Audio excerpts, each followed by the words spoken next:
Hello guys, welcome to my YouTube channel Tupi vibes. તો આપણે લોકો જઈએ છીએ રમેશભાઈને ત્યાં અને થોડીક વાર હેલ્પ કરાવશું લસણ કાપવામાં.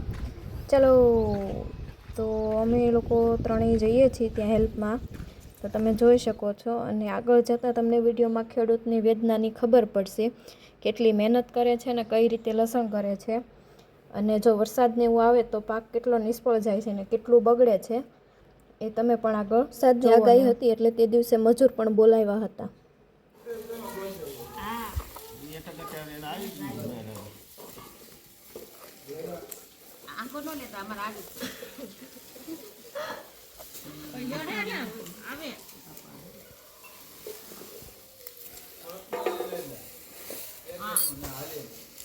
આવી ગયો બધાને.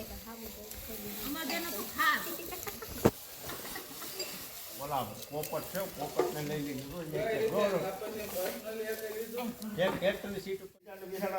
માંદા પાડ.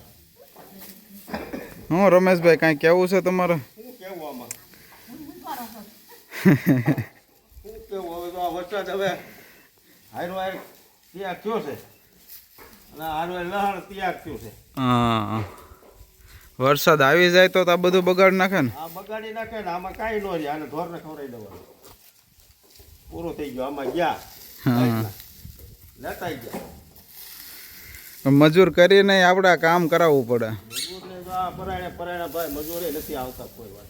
અને ઉપર જતા પૈસા તો દેવાના જ, અને આપણે નકર ઘર બેઠા કરીએ કે ઘરના હવે આમાં જો આ થોડુંક સરકાર આને ટેકો દઈ દે ને તો વાંધો ન આવે, તો ખર્ચા પાણી ના નીકળી જાય.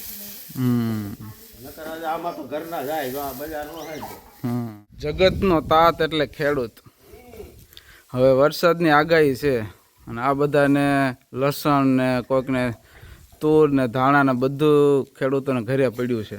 તો હવે બધાએ નેઠે કરવા માટે જો લણવાનું ચાલુ કર્યું છે, મજૂર કર્યા છે. રમેશભાઈનું લસણ છે, હવે આટલું બાકી રહ્યું છે અને બધાએ લણીને જો આ કોથળા ભરે છે.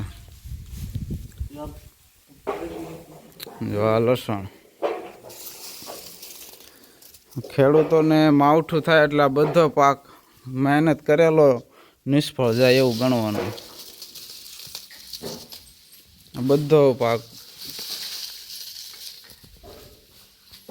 જો આ બધા કોથળા ભર્યા છે, અત્યારે આ ગોડાઉનમાં નાખે છે.